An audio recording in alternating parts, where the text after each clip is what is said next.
Hi everyone, this is the Director Principal Alice Swami speaking to you all from Arunodaya Public School. From today we are going to start APS Katta.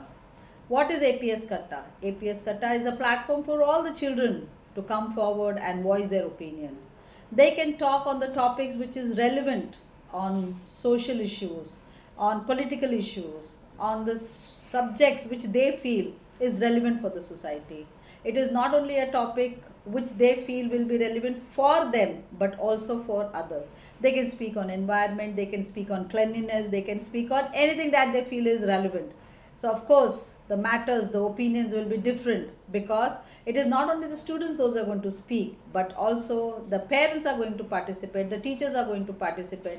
So we are going to have a big jam session kind of a discussions here in the school. So I'm inviting everyone to be a part of APS Katta. So let's come forward and make it a big thing for APS family. So welcome aboard.